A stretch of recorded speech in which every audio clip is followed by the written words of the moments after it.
Yeah, so I started out. I started doing graffiti in high school, and I came from. Well, I first came from New Orleans, and I jumped around all the time. Every 6 months, I went somewhere. But I was at uni high, and I surfed a lot. Right, came from Palos Verdes, and I was a surfer. And I was a bad kid, or a problem kid, not a bad kid. I was just whatever. So I used to draw on my desk, and I would just like whatever. Like if it was Halloween, I'd write Happy Halloween or Christmas, Merry Christmas, and draw waves and shit like that.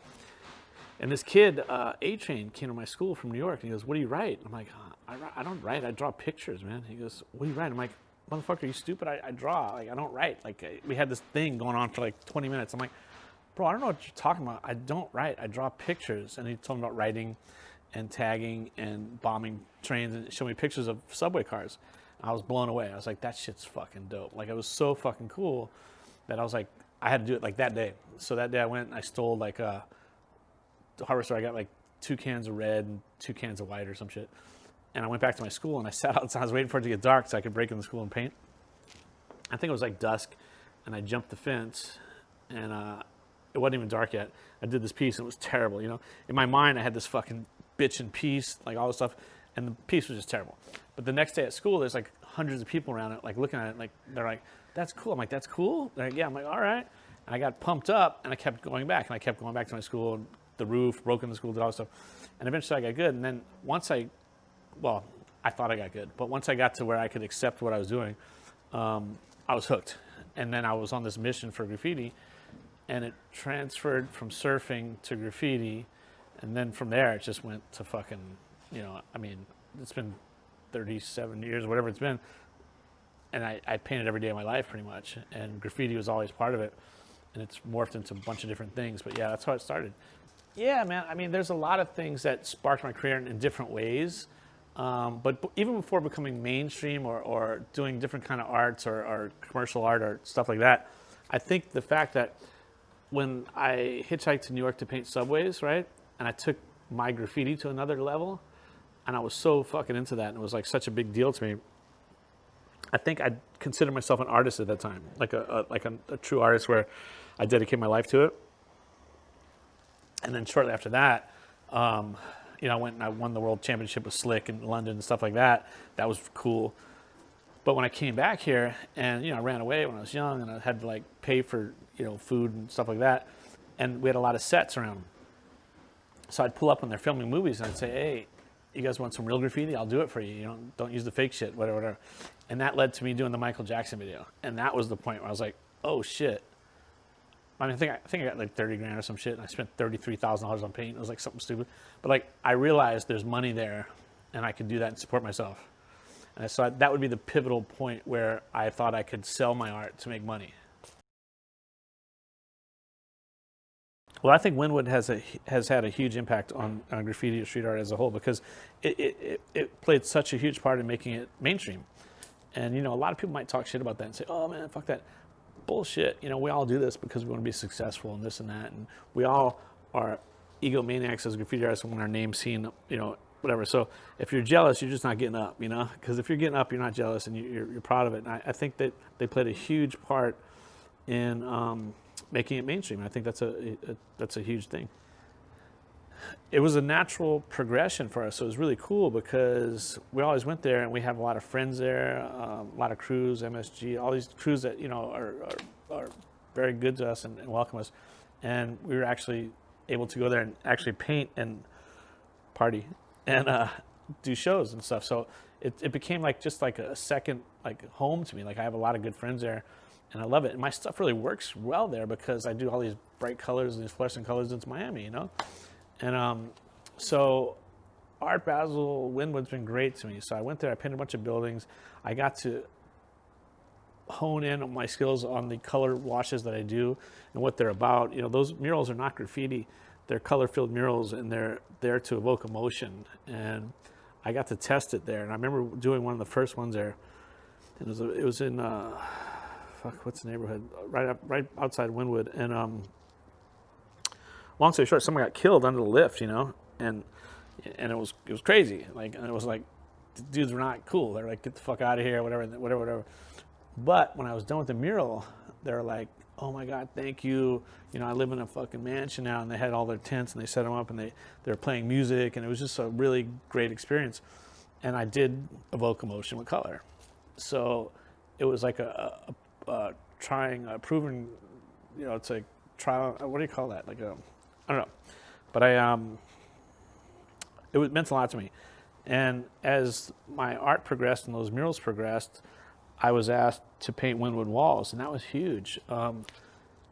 And Peter Tunney and Jessica Goldman and the Wynwood walls and all that stuff in GGA Gallery has been great to me, because they were some of the first people that like actually like really believed in me and stepped up big and you know, sold a bunch of work and pushed me, and they're like a family. So I did the Super Bowl with them, and I did all this stuff, and I talked to them almost like daily, you know, like what's up, and yeah, I don't know if I got sidetracked, but I love them. No, there's stuff that I've taken away from Miami. Like, you know, I've applied. Okay, so you know, I did my graffiti, and that wasn't my commercial stuff, and this and that. These color-filled murals weren't commercial stuff, but painting Wynwood and getting pushed to do stuff like, you know, I did the Super Bowl. You know, so they're like, we want your stuff, but it has to say Super Bowl, and I got that from Jessica and Peter telling me, hey, we want your stuff, but put it in letters or do this or do that. So yeah, I've adapted some commercial forms of that work for certain things, which I never thought I'd do through that experience. So yeah, I guess they taught me that I don't have to be in such a box, because everything I do is in a box, man. It's like, that's my graffiti, fuck you. That's my color wash, fuck you. That's what, fuck you. And now I could cross over and mix them together sometimes. And I think I got that from them. Doing the hospital in Canada was cool because I remember I was sitting here. I was with the Monster guys. We were sitting here, and then the thing came over my desk. I was like, "Look at this!" And we're sitting there, and Chad was here, and we're like looking at it. We're like, I was like, "I could do it. I'll do it. Let's do it." Not thinking about shit. I didn't realize there's not a lift that gets that high. There's not. I didn't think about all these things, right? So it was a fucking monster. But like, it was cool, and we did it, and it was awesome. And yeah, the creative process really isn't that much there for me, because I already know what I'm doing. I want to just engulf the whole building. I want to cover every inch of it, right? That's the whole thing. It's taking totalitarian subjects and just transforming it. You know, it started out me doing like stop signs or newspaper machines or fire hydrants just around the city. And people started stealing those things, you know? And I was like, that's cool, people like it, whatever. But the whole thing was like doing a boat or doing all these different things, the whole thing. And it went to buildings, and that whole thing as graffiti was bigger, more, better, whatever. So that was just a huge building. So I didn't think about creative. I was just, I want to cover this thing. Can I get it done, you know? And, you know, it was 960 gallons of paint, and it was like 10 days, and they stole our equipment 3 times, and we had to get harnessed into a crane to get to the top of the building because the lift wouldn't go that high. There's so many things that I didn't have time to think about in-depth creative. I was just like spontaneous. I'm a color-filled artist. I just paint color from color, like what reacts with this and this and that, you know. And yeah, it was just getting it done, basically. The hard lessons would be, because I was in another country, and you know, I have my certificates for working on high on lifts and stuff like that, but I'm OSHA approved, and I had to get another approval there, and that was a fucking nightmare. And then just taking into consideration all the different things in different countries, right? And then, you know, we have Home Depot here. You know, they have a Home Depot, but it's like far. And they stole our equipment 3 times. So we're on the phone trying to get paint sprayers. We bought every paint sprayer within 100 miles, you know? Things like that, you know, you just don't think about random shit, you know? Preparation, I guess. I'd be more prepared. Yeah. You know, I think about the little things. It's not just painting at home, you know? We have 10 Home Depots within 10 minutes of each other, you know? Yeah. All right, guys, let's see what's in the studio. I'll give you guys a quick tour, see what we're working on. It's kind of a mess in here. We've been shipping a lot of stuff. Let's see if we have any prints. Oh, yeah, we have some new prints. These are diamond dust and gunpowder. So look at that. So that's crushed diamonds and gunpowder. Pretty cool. And there's different colorways. If anyone saw me without gloves on, they'd kill me. So don't tell anybody. But yeah, there's so many different ones.